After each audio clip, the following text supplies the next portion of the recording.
মা বাপের খারাপ কর্মের কারণে সন্তান খারাপ হয়।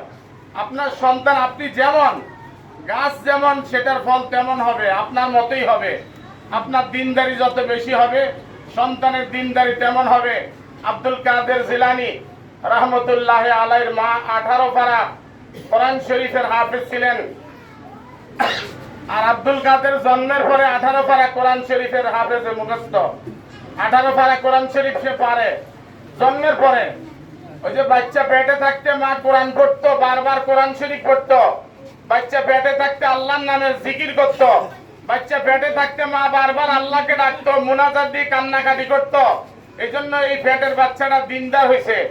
আর যে বাচ্চা পেটে নিয়ে মা টেলিভিশন দেখে, ফেসবুক নিয়ে ব্যস্ত থাকে, খারাপ খারাপ ছবি দেখে, এই পেটের বাচ্চা আর ভালো হওয়ার সম্ভাবনা নাই।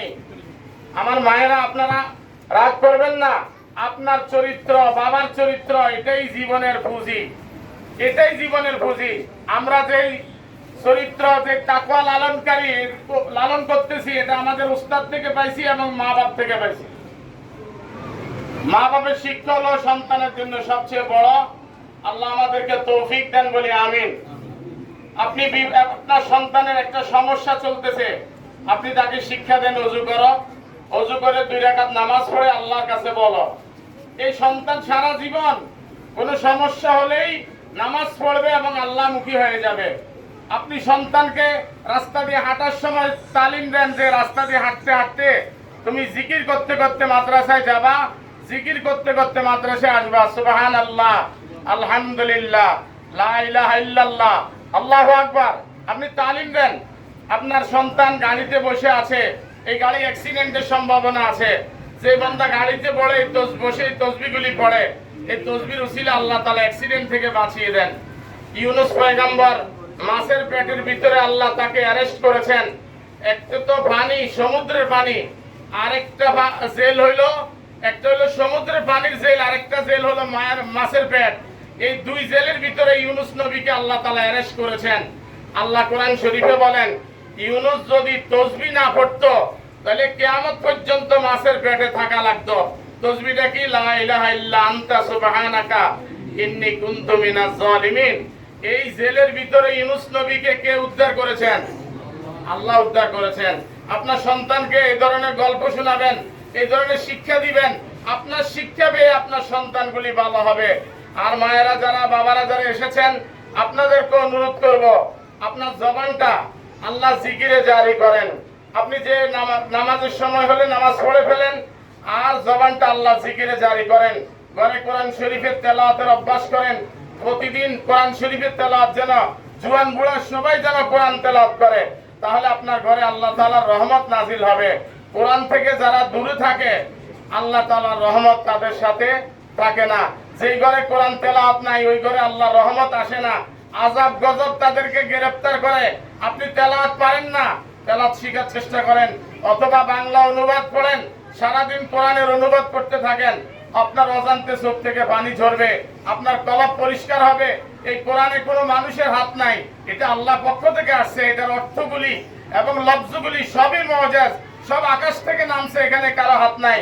আপনার ঘরে কোরআন তেলাওয়াতের অভ্যাস করেন, কোরআন পড়ার অভ্যাস করেন, পর্দা করার অভ্যাস করুন। বেপর্দা হবেন না। পর্দা করা আমাদের জন্য ফরজ। কোরআন শরীফ দিয়ে নামাজ ফরজ হয়েছে, এই কোরআন দিয়ে পর্দা ফরজ হয়েছে। আজকে আমাদের সমাজে যেই ফরজটা সবচেয়ে বেশি অবহেলিত, সেটা হলো পর্দা। আমাদের সমাজে পর্দা নাই, বেহায়াপনা। বিয়ে শাদী আসলে তো, বিয়ে হলো নবীর সুন্নাত, বিয়ে শাদী আসলে যত আযাব গজব শুরু হয় এই দেশের মধ্যে। জোয়ান জোয়ান মাইয়া দিয়া ছেলেরে দুলারে রিসিভ করে। বলেন, এটা কি মুসলমানের কালচার না খ্রিস্টানের কালচার? এরপরে তেলাই অনুষ্ঠান হলো হিন্দুদের কালচার। তেলাই অনুষ্ঠানে দোল বাদ্য বাজায়, এরপরে তেলাই অনুষ্ঠান করে। তেলাই দিয়ে আমাদের এলাকায় এক মেয়ের বিয়ে দিছে, রাত্রে ঢোল বাজাইয়া বিয়ে দিছে। বিয়ের পরে 3 দিন আসিল স্বামীর বাড়িতে, ফেরত নিয়ে আসা লাগছে। কথা বুঝলেন? ওই ডেক্সেট 3টা আসিল, এই জন্য 3 দিন আসিল শ্বশুর বাড়ি। কথা বুঝলেন? এই ডেক্সেটও 3 দিন আসিল, পরে নিয়ে আইছে। আরে ঢোল বাজাই মজবুত করে বিয়ে দিছে, বিয়ে ঠিকাইতে পারে নাই। এই জন্য কারণ কি? কারণ হইলে রাত্রে যে ঢোল বাজাইছে, অসুস্থ মানুষ আছে এলাকার, তারপরে নামাজি তাহাজ্জুদ গুজার আছে, ওদের নামাজে ডিস্টার্ব হয়েছে, ওদের অন্তরে ছাই মেয়ের গায়ে পড়ছে। কথা বুঝলেন?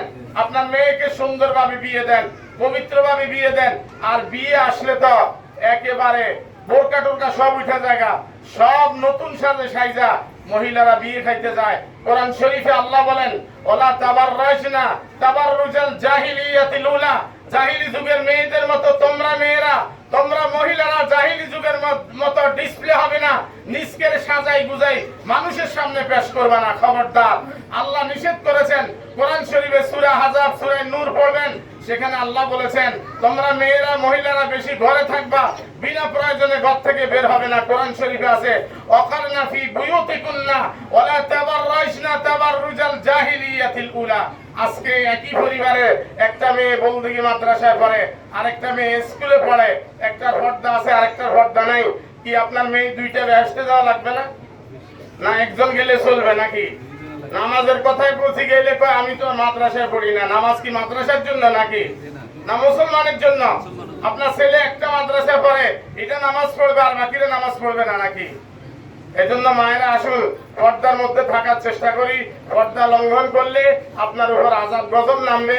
আপনি মনে করবেন যে কেন যে আযাব আসলো, আল্লাহ তাআলার হুকুম অমান্য করলে যে কোনো মুহূর্তে আযাব আসতে পারে। এজন্য আল্লাহ আমাদেরকে হেদায়েত করুন বলি আমিন। আর মেয়েদেরকে এই প্যান্ট শার্ট কিনে দিবেন না।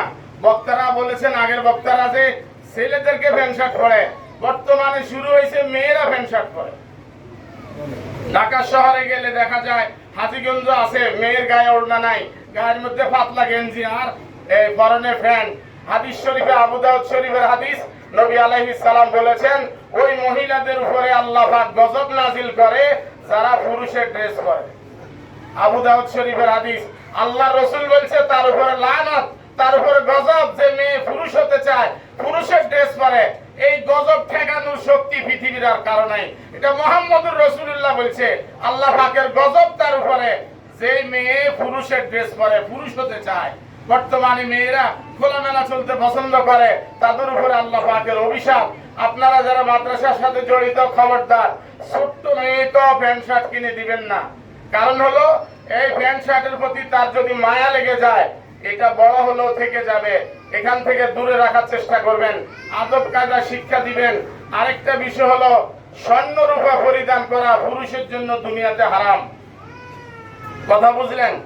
বিয়ে করার সময় শাশুড়ি স্বর্ণের আংটি দিছে, তো ছেলে কি করে? স্বর্ণের আংটি এটা হাতে দিয়া এরপরে হাঁটে। জিগেলে কয় আমার শাশুড়ি দিছিল বিয়ের মধ্যে, এই জন্য কয়দিন হাতে দেই। কথা বুঝলেন? তো আমি কই বিয়ের মধ্যে যদি আংটি ফাইলে কদিন হাতে দেওয়ার লাগে, বিয়ের মধ্যে তো 3 পিসও দেয়, এটা গাদ্দি কয়দিন আড়ে না। কি কন? বিয়ের মধ্যে উপহার হিসাবে 3 পিস দেয় না মানুষে, তো এটা গাদ্দি কয়দিন আড়ে নামনে। কথা বুঝলেন? আল্লাহ আমাদেরকে হেদায়েত করেন। শাশুড়ি আংটি দিছে, এটা কি পড়তে হবে নাকি? পুরুষের জন্য স্বর্ণ ব্যবহার হারাম, রেশমি কাপড় ব্যবহার পুরুষের জন্য এই দুনিয়াতে হারাম। এটা আমাদের সমাজে মানুষেরা অনেকে জানে না, যারা জানে তারা পালন করতে চায় না। আল্লাহ আমাদেরকে হেদায়েত করেন বলি আমিন। আমরা একদিন জান্নাতে যেতে হবে, কি বলেন? যে কথাগুলি বলেছি, হাঁটতে চড়তে ফিরতে আল্লাহর নামে জিকির থাকবে, পরিবারে কোরআন শরীফের তেলাওয়াত থাকবে, এরপরে পরিবারের সদস্যরা মাদ্রাসায় কি আসা যাওয়া করে এগুলি ফলো করবেন। আপনার মেয়ের ছেলের ব্যাগ মাঝে মাঝে চেক করবেন, ব্যাগের ভিতরে দেখবেন মোবাইল পাওয়া যাবে। ছেলে মোবাইল কেনা দিছে, এরকম ব্যাগের ভিতরে মোবাইল পাওয়া যায়।